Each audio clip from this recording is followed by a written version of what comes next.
নিবন্ধনের যে প্রসেস, পরীক্ষা টরীক্ষা দেওয়া, এই প্রসেসটা আপনারা শেষ করছেন। মানে আমি যদি বলি যে হচ্ছে পার্ট 1 শেষ করছেন আপনারা, এখন হচ্ছে পার্ট 2 এবং 3 আছে। এই পার্ট 1-এ আপনি হচ্ছে একটা সার্টিফিকেট পাবেন, ঠিক আছে? সার্টিফিকেট আপনার হচ্ছে আপনি অর্জন করবেন পার্ট 1-এ। পার্ট 2-এ যেটা, সেটার পরে আপনি হচ্ছে একটা সুপারিশ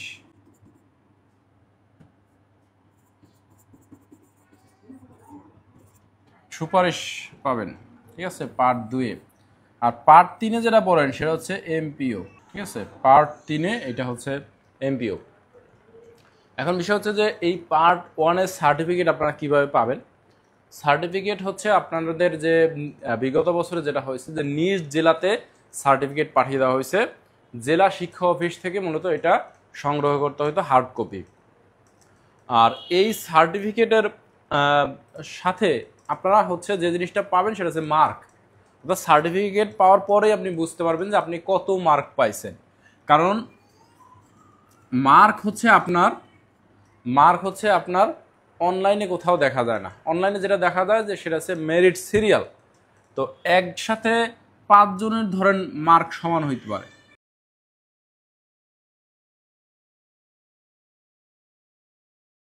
তো আপনারা মার্ক দেখতে পাবেন সার্টিফিকেটে, আর সাথে যে মেরিট সিরিয়াল, সেই মেরিট সিরিয়াল আসলে চাইলে তারা 4-5 দিনের মধ্যে দিয়ে দিতে পারে। কিন্তু যেহেতু সামনে ঈদ, তো সেহেতু আপনি এই ঈদের বন্ধের যাওয়ার পরে আশা করি আপনাদের মেরিট সিরিয়াল যেটা আছে সেটা দেখতে পাবেন।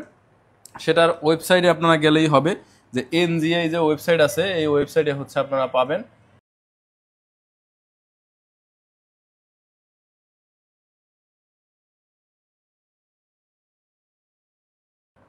এই যে এই ওয়েবসাইটে মূলত হচ্ছে আপনারা মেরিট সিরিয়াল পাবেন। এই যে কম্বাইন্ড যে ন্যাশনাল মেরিট, এই মেরিটে গেলে আপনারা হচ্ছে এখান থেকে সিলেক্ট করতে পারবেন কলেজ বা মাদ্রাসা। তারপর আপনার সাবজেক্ট সিলেক্ট করবেন আইসিটি। যদি আপনি আইসিটির হন, আইসিটি 431 কোড আগে যেটা ছিল, আইসিটি মেবি সবার শেষে, ঠিক আছে? এই যে আইসিটি 452 কোড। এরপর আপনারা হচ্ছে এখান থেকে মেরিট দেখতে পাবেন, ঠিক আছে?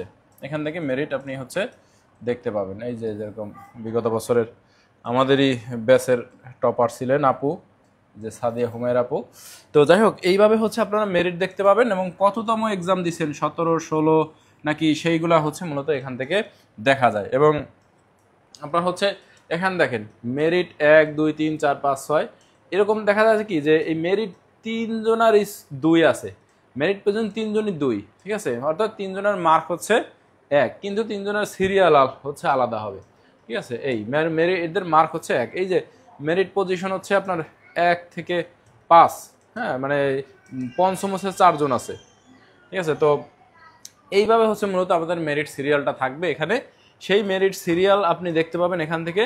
এবং মেরিট সিরিয়াল দেওয়ার পরে, সার্টিফিকেট পাওয়ার পরে আপনার গণবিজ্ঞপ্তি দিবে। গণবিজ্ঞপ্তির পরে আপনি আবেদন করতে পারবেন। গণবিজ্ঞপ্তিতে মূলত আমরা হচ্ছে যে শূন্যপদের যে তালিকা, সেইটা হচ্ছে এখান থেকে দেখতে পারি।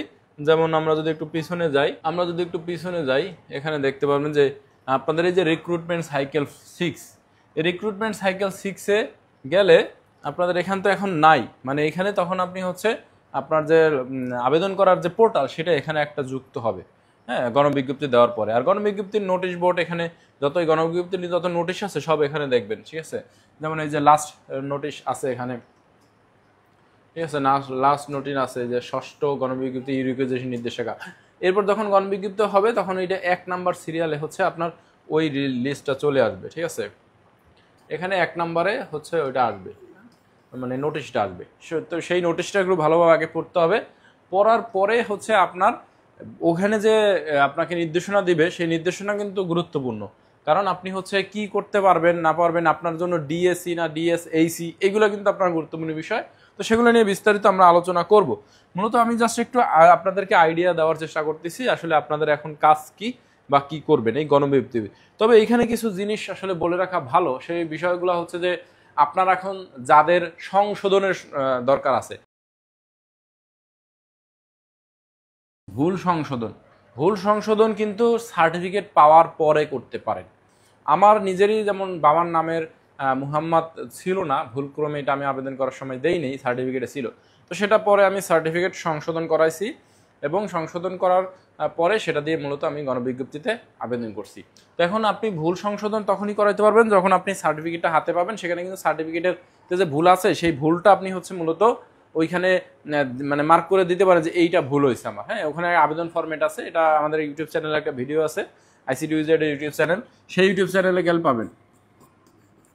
হ্যাঁ, ইউটিউবে যদি সার্চ দেন আইসিটি উইজার্ড, তাহলে সেই আইসিটি উইজার্ডের যে ইউটিউব চ্যানেল আছে সেইখানে মূলত হচ্ছে আপনি হচ্ছে এটা পাবেন। ঠিক আছে, এই ভিডিওটা পাবেন যে কীভাবে সংশোধন করতে। আমি বিস্তারিত ওখানে ভিডিও দিয়ে দিছি যে আমি কীভাবে সংশোধন করছিলাম। তো ভুল সংশোধন করার জন্য আপনার অবশ্যই সার্টিফিকেট পাওয়া লাগবে। এখন অনেকের মনে প্রশ্ন আছে যে আসলে আমি তো মনে হয় সার্টিফিকেট পাওয়ার পরেই আমাদের হচ্ছে গণবিজ্ঞপ্তি হয়ে যাবে, তাহলে সার্টিফিকেট সংশোধন করতে 20 থেকে 25 দিন লাগবে, তাহলে কি করব। এখন দেখেন, এখানে তো আর কিছু করার নাই।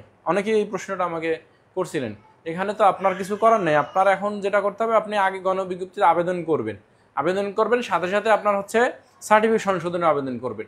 তবে গণবিজ্ঞপ্তিতে কিন্তু আপনার ইনফরমেশন ইনপুট দেওয়ার জায়গা থাকে, সেইখানে আপনার বাবার নাম যদি ওপেন ফিল্ড থাকে তাহলে কিন্তু আপনার সঠিক মানে সার্টিফিকেটের যেটা আছে আপনার এসএসসি এইচএসসি সার্টিফিকেট সেটাই আপনি দিয়ে দেবেন কিন্তু।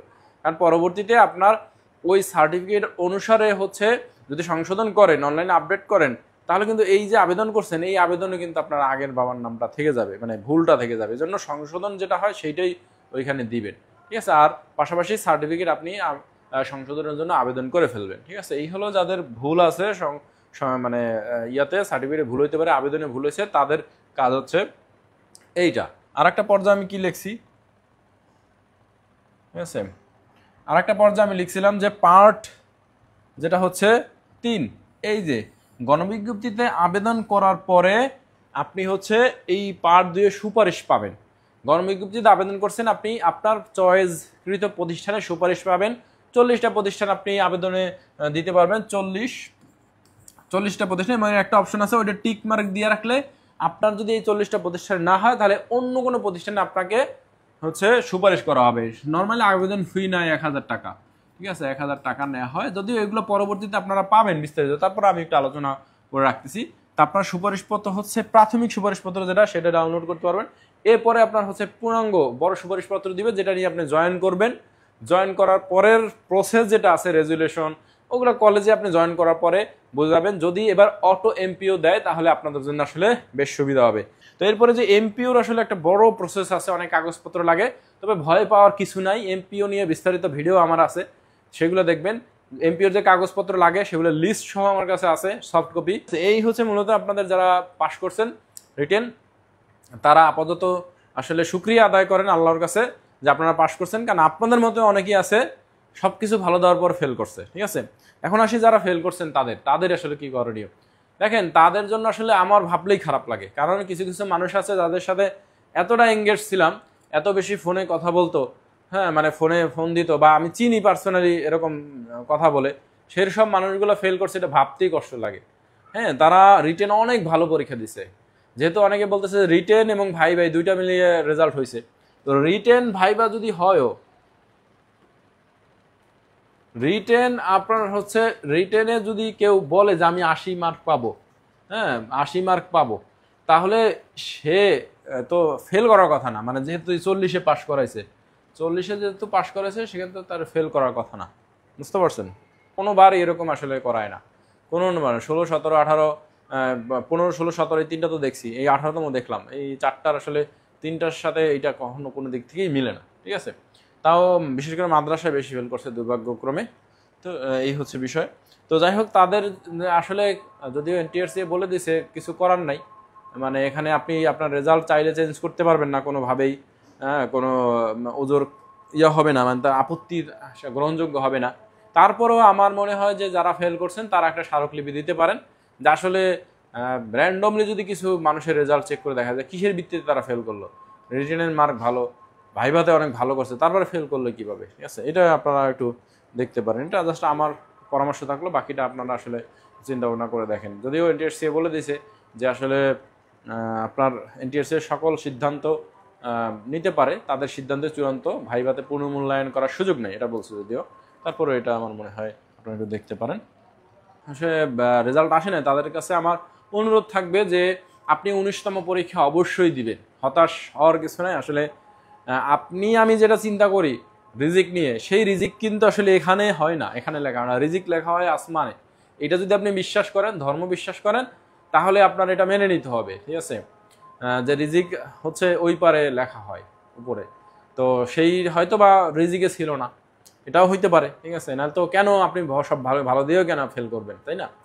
তো যাই হোক, 19তমতে চেষ্টা করেন, চেষ্টা করলে আশা করি যে আল্লাহ বিফলে ফেলবে না কাউকেই, সবাইকে সফলতা দান করুক, সেই কামনা প্রত্যাশা দোয়া রইল সবার প্রতি। এবং কোনোভাবে যদি আপনাদের এই 19তম পরীক্ষা দিতে কোনোভাবে আইসিডি উইজার্ড আপনাদেরকে কোনো হেল্প করতে পারে, আমি পার্সোনালি কোনো হেল্প করতে পারি, তাহলে সেটা আমি চেষ্টা করবো ইনশাল্লাহ। আপনারা নির্দ্বিধায় আমাদের পেজে নক করতে পারেন, আমরা চেষ্টা করব আপনাদেরকে কিছু পরামর্শ দিয়ে হোক বা যেভাবে হোক হেল্প করার জন্য, ঠিক আছে? তো সবাই ভালো থাকবেন, আল্লাহ হাফেজ, আসসালামু আলাইকুম।